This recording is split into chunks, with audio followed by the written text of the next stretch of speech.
अच्छा, हम टूल्स के हवाले से जिक्र कर रहे थे, और नेक्स्ट हमारा जो टूल है उसको हम कहते हैं गूगल ट्रांसलेट।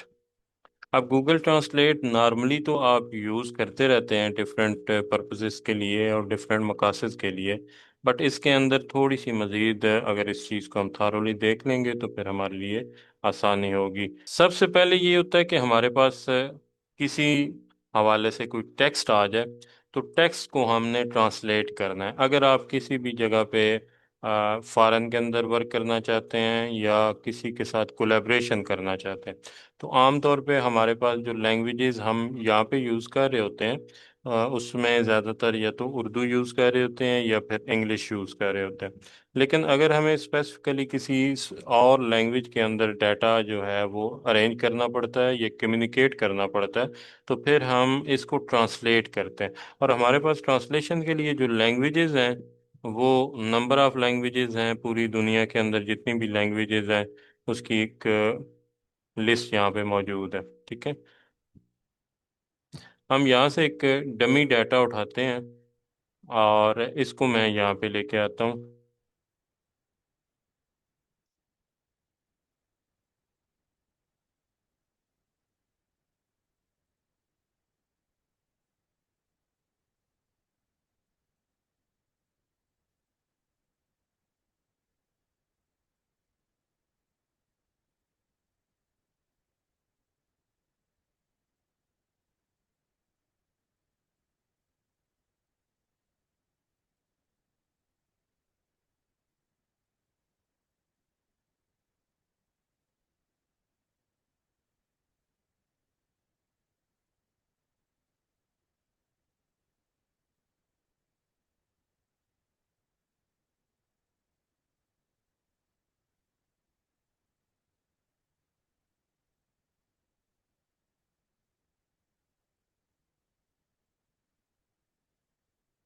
अब यहाँ पे मैंने टेक्स्ट को जो है वो पेस्ट की है जस्ट, और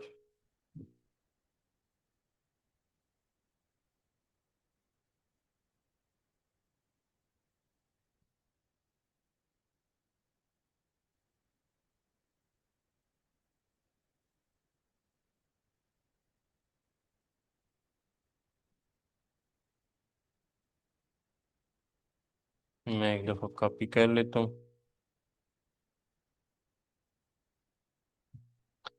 एक वेबसाइट है, इसका नाम है टेक जूस।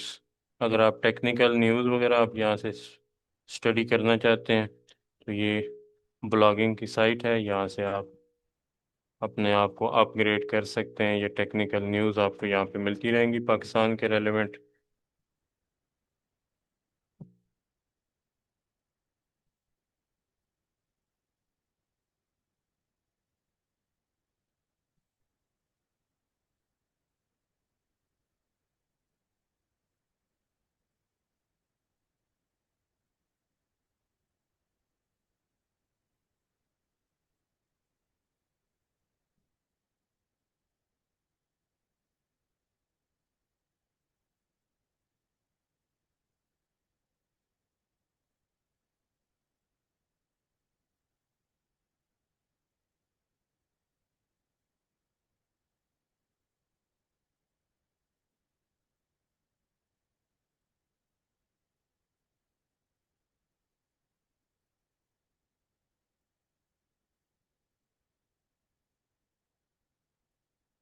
अब यहाँ पे हमने एक कंटेंट हम लेके आए हैं, और ये कंटेंट हमारा इंग्लिश के अंदर है।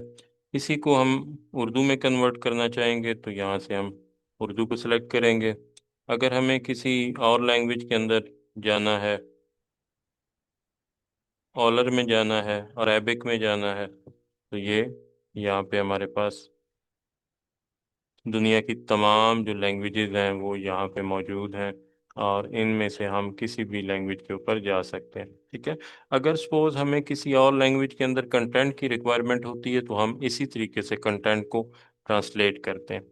अब ये तो हो गया हमारा टेक्स्ट। अगर हमारे पास हो और हम उसको किसी और लैंग्वेज के अंदर लेके जाना चाहते हैं, तो देन हम इस ऑप्शन से जाएंगे।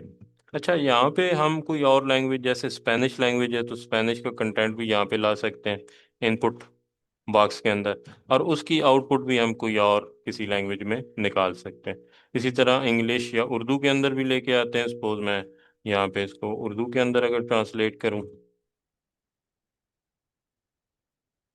तो ये उर्दू का कंटेंट आ गया, और यहाँ से हम इसको कॉपी कर लेंगे, और दोबारा अगेन हम इसको यहाँ पे पेस्ट करते हैं उर्दू को, और इसको हम कन्वर्ट कर देते हैं।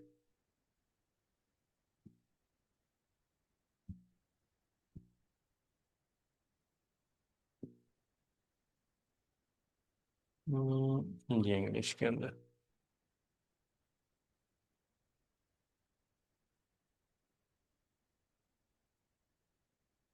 अच्छा, इसमें कंटेंट जो है वो पूरे तरीके से चेंज हो जाता है, उसका जो पैटर्न है वो भी चेंज हो जाता है। जो लोग ब्लॉगिंग करते हैं या कंटेंट के ऊपर काम कर रहे होते हैं ना, उनके लिए फिर ये बहुत ज़्यादा बेनिफिशियल होता है।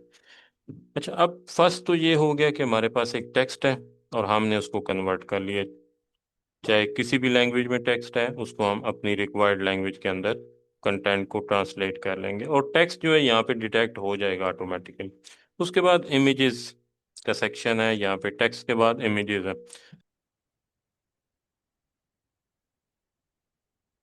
स्क्रीन अगर विजिबल है, तो इसके बाद हम यहाँ से जो फाइल है उसको यहाँ पे लेके आएंगे। फाइल मैंने डाउनलोड फोल्डर में फेंकी, एक पोस्ट है, उस पोस्ट को हम यहाँ पे लेके आएंगे।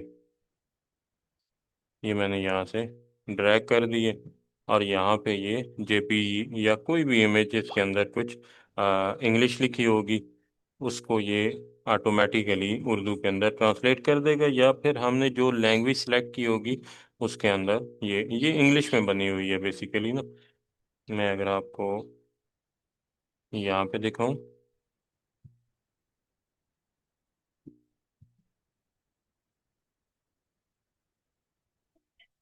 ये इस तरीके से बनी हुई है, ये पोस्ट है तो ये इस तरह बनी हुई है। तो ये जो टूल है ये बेसिकली क्या कर रहा है कि उसकी टोटल जो ट्रांसलेशन है वो यहाँ पे कर देगा। ठीक है, जितने भी उसके अंदर सेंटेंसेस हैं वो सारों को यहाँ पे चेंज कर रहा है, उसको उर्दू और जो भी लैंग्वेज हम चाह रहे होंगे उसके अंदर कन्वर्ट कर देगा। तो आपने इसी तरह कोई इमेज है, कोई जेपीजी है, पीएनजी है, या इस तरह की कोई भी इमेज फॉर्म के अंदर हमारे पास कंटेंट होगा, तो उसको हम यहाँ से जो है वो ट्रांसलेशन कर सकते हैं।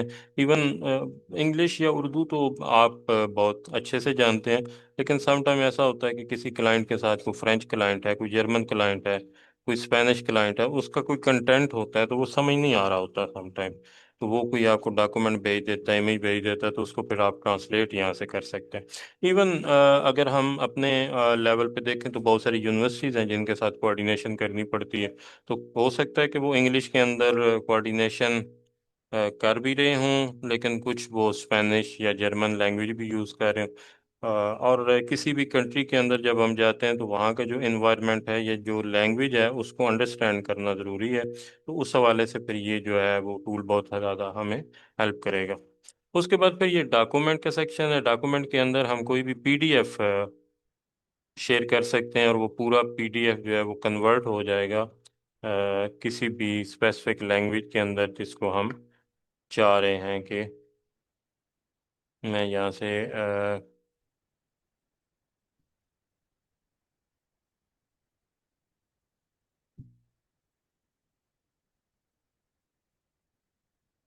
अब ये एक स्टेटमेंट पड़ी हुई है, मैं कुछ और देख लेता हूँ। हम्म, चलें, ये एक मेरे पास डॉक्यूमेंट पड़ा है, इसको मैं यहाँ से ड्रैग करके ले जाता हूँ और यहाँ पे फेंकता हूँ।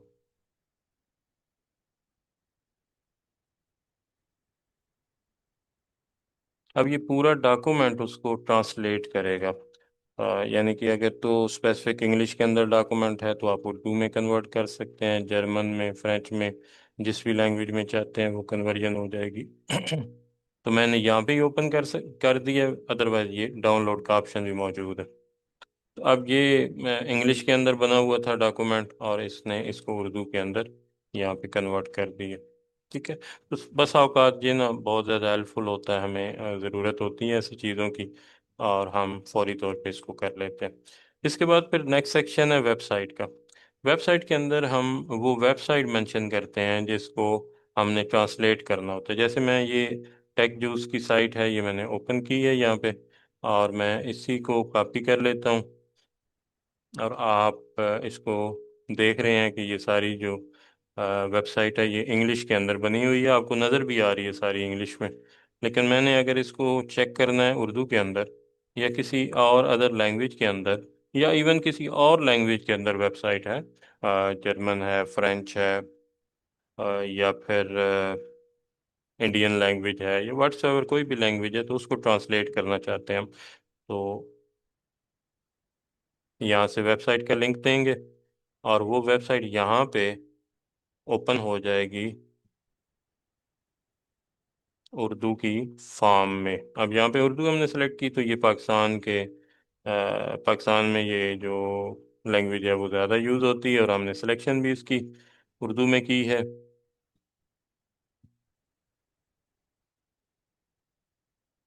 तो ये सारी जो सिलेक्शन है,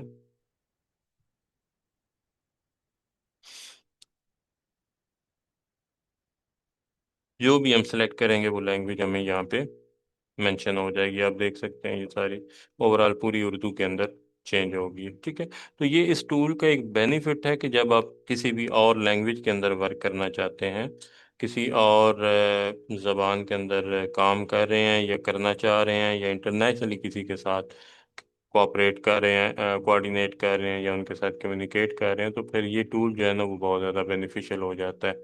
आप इसको अपनी जो डायरी है उसके अंदर नोट करें, और अपनी जो लिस्ट बना रहे हैं टूल्स की उसके अंदर भी ये शामिल करें। ये फ्री ऑफ कास्ट है, गूगल का बड़ा इंपॉर्टेंट टूल है, और इसको आप रूटीन के अंदर यूज़ करते होंगे, लेकिन इस लेवल पे भी इसको यूज़ करें।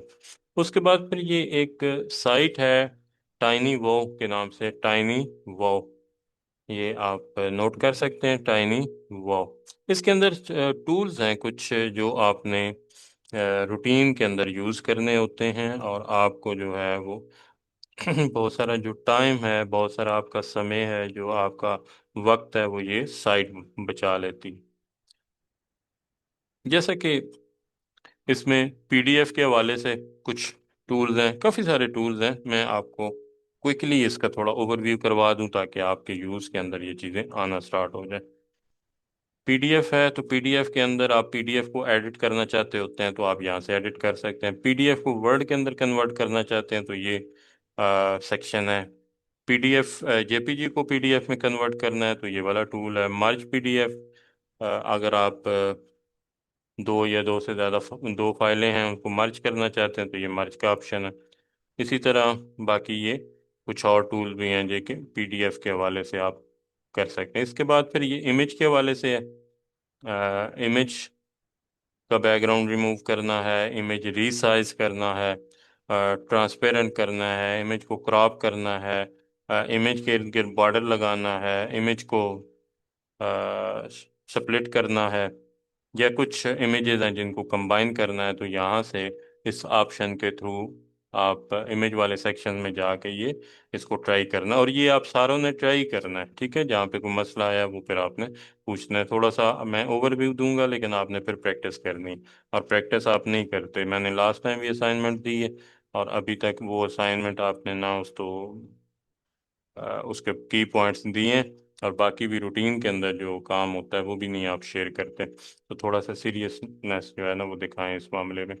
रिटर्न राइटिंग के वाले से पैराग्राफ राइटिंग करना चाहते हैं, सेंटेंस राइटिंग है, और एसे राइटिंग है, आर्टिकल राइटिंग है।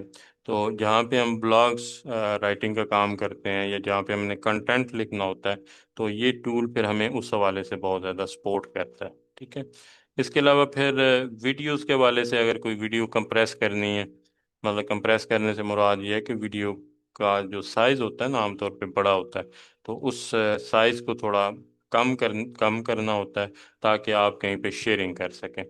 क्योंकि इंटरनेट के ऊपर जब हम शेयरिंग करते हैं तो उसमें टाइम लगता है। तो अगर फाइल जो है वो हमारी कंप्रेस होगी तो हमारा टाइम जो है वो कम लगेगा और वेस्ट नहीं होगा। वीडियो टू जिफ, वीडियो को जिफ फॉर्मेट के अंदर कन्वर्ट करने के लिए, ट्रिम वीडियो, वीडियो को ट्रिम करने के लिए, मतलब काटने के लिए, अगर कोई उसका स्पेसिफिक पार्ट आपने लेना है तो वीडियो को वो काट सकते हैं। MP4 को MP3 में करना है तो वो आप यहाँ से कर सकते हैं। MP4 से मुराद है आपकी वीडियो और MP3 से मुराद है ऑडियो। तो वीडियो को ऑडियो में कन्वर्ट करना हो तो ये वाला ऑप्शन हमारे पास यहाँ पे मौजूद है। इसके अलावा फाइल हैं, CSV फाइलें आपने सेपरेट करनी है। CSV फाइलें कौन सी है? जो एक्सेल की फाइल है। एक्सेल को PDF में कन्वर्ट करना है, एक्सेल को XML में कन्वर्ट करना। XML जो है वो वेबसाइट्स के लिए रिक्वायर्ड होती है। XML को CSV में कन्वर्ट करना है, स्प्लिट एक्सेल करना है, और CSV को जो है एक्सेल में करना है। तो ये सारा यहाँ पे कन्वर्जन है। बेसिकली ये जो टाइनी वो है ना, यहाँ पे आपको कन्वर्जन के टूल मिलेंगे, ठीक है। अब इनको आप थारोली देखेंगे तो काफ़ी सारे टूल हैं। एक तो ये देखें, AI इमेज जनरेटर है, रिमूव बैकग्राउंड है, PDF टू JPG है, अपस्केल इमेज है, रिमूव वाटरमार्क है, image to text, compress image size, और इसके अलावा फिर ब्लर बैकग्राउंड अगर ब्लर करना हो किसी इमेज का। इसके अलावा फिर प्रोफाइल फोटो मेकर, किसी भी शख्स का प्रोफाइल बनाना हो, जैसे सोशल मीडिया के ऊपर प्रोफाइल होते हैं, लोगों की तस्वीरें होती हैं, तो उसको ज़रा थोड़ा खूबसूरत बनाने के लिए ये यहाँ पे सेक्शन है। रिमूव ऑब्जेक्ट, अब अगर इसको मैं ओपन करूँ तो यहाँ से हमें, मतलब बिल्कुल सिंपल प्रोसेस है, कोई इतना मुश्किल नहीं है, इजी है बिल्कुल टूल। तो सपोज ये मैंने एक इमेज ले ली यहाँ से।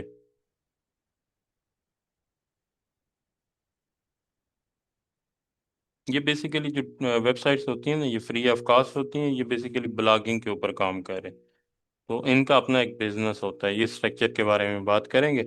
तो आपको ये फ्री ऑफ कॉस्ट यहाँ पे मिलेंगी, कैप्चा वगैरह आपने पुट करना होगा, और ये आपको टूल जो है ना वो फ्री ऑफ कॉस्ट जो है वो हेल्प करेंगे।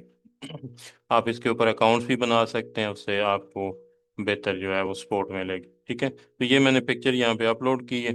अब इस पिक्चर को अगर मैं थोड़ा बड़ा छोटा करना चाहता हूँ तो मैं इसको एडजस्ट कर सकता हूँ यहाँ पे, और उसके बाद फिर फोटो को प्रोसेस करें।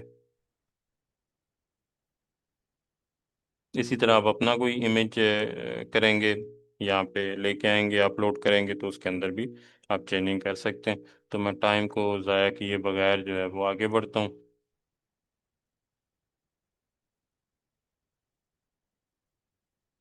क्योंकि आपका टाइम बहुत कीमती है, और उस कीमती टाइम में से आप अभी तक असाइनमेंट्स भी नहीं मुकम्मल कर पाए। तो मेरी कोशिश है कि मैं आपका टाइम सेव करूं। तो ये डिफरेंट इसने प्रोफाइल दे दी हैं। अब इनमें से जो भी आपको अच्छा लगेगा आप उसको यूज़ कर सकते हैं, ठीक है। इसमें डिफरेंट कलर वगैरह यूज़ कर सकते हैं। ये सर्कल में, स्क्वायर में कर लेंगे। अभी नेट थोड़ा सा प्रॉब्लम कर रहा है, तो ये आपने रीफ्रेमिंग कर सकते हैं, कलर वगैरह देख सकते हैं, ठीक है। कोई कस्टम कलर अगर आपको चाहिए तो वो आपको यहाँ से मिल जाएगा, और उसके बाद फिर आप इसको यूज़ कर सकते हैं इसको।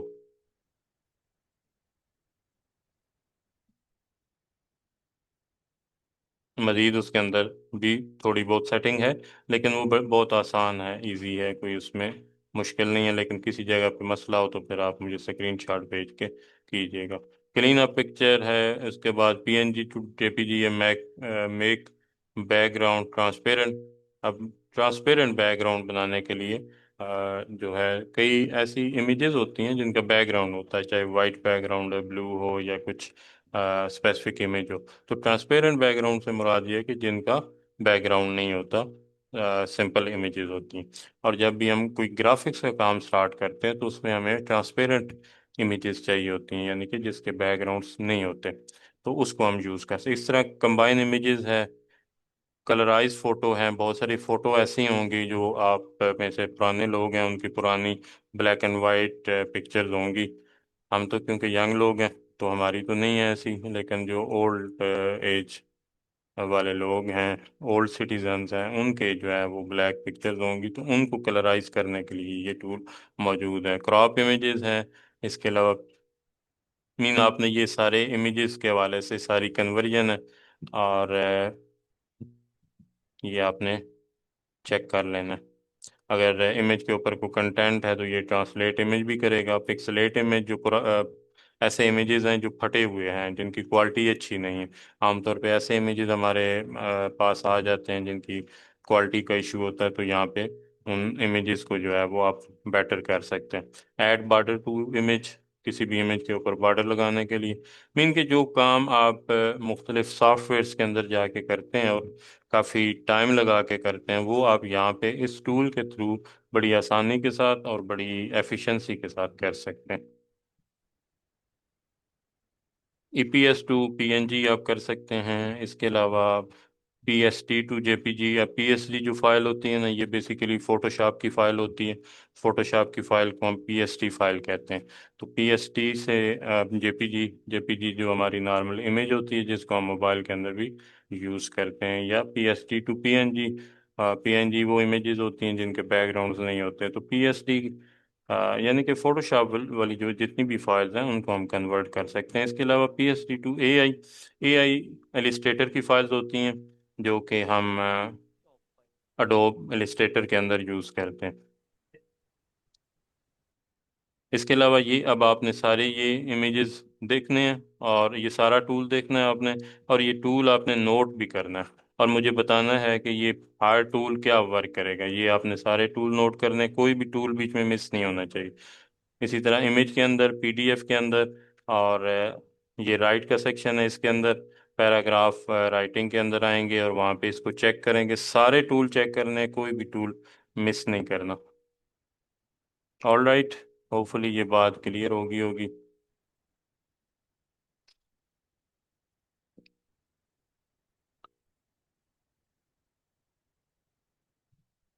अच्छा, उसके बाद कुछ टूल होते हैं जो कि हमारे एआई के टूल्स हैं।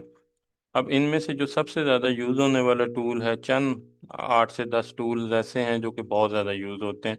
उनमें से एक आपका चैट जीपीटी टूल है।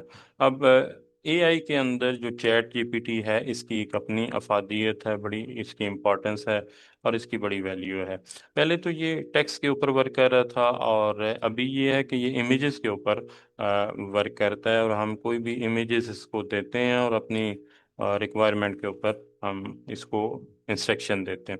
ये जितने भी एआई के टूल्स हैं, ये बेसिकली हमारी जो वर्किंग एफिशिएंसी है उसको इम्प्रूव करता है। एआई की जो हेल्प है वो इस वक्त ज़रूर लेनी चाहिए, और आपका टाइम जितना बच सकता है, आपका समय जितना बच सकता है, जितना आप सेव कर सकते हैं, उसको ज़रूर सेव करना चाहिए। अब इसके ऊपर जो हम वर्क करते हैं, बेसिकली प्रॉम्प्ट के ऊपर काम करते हैं। इसको हम उर्दू के अंदर भी प्रॉम्प्ट दे सकते हैं, हम इसको इंग्लिश में भी प्रॉम्प्ट दे सकते हैं, इसको हम रोमन उर्दू के अंदर भी प्रॉम्प्ट दे सकते हैं। प्रॉम्प्ट से मुराद हम जो इंस्ट्रक्शन दे रहे होते हैं, वो इंस्ट्रक्शन जो है उनको हम प्रॉम्प्ट कहते हैं। और कुछ इसके अंदर मास्टर प्रॉम्प्ट भी होते हैं, यानी कि इसी से पूछ लिया जाता है कि भाई इस तरह की कोई जो रिक्वायरमेंट है वो आपको किस तरीके से पुट की जाए, ताकि आप जो है वो उस चीज़ को अंडरस्टैंड करें। एक बुनियादी बात, एआई के टूल को शुरू करने से पहले थोड़ा सा मैं ओवरव्यू दे देता हूँ, फिर हो सकता है हम इसको नेक्स्ट क्लास के अंदर कंटिन्यू करेंगे। लेकिन ये बात आपने इसको अंडरस्टैंड करना है कि ये एआई के टूल जो जितने भी होते हैं ना, इसको हमने अपने साथ एज ए फ्रेंड रखना होता है, हमने इसके साथ कम्युनिकेट करना होता है। जी, शहजाद अनवर बिलाल, अल्लाह हाफिज़।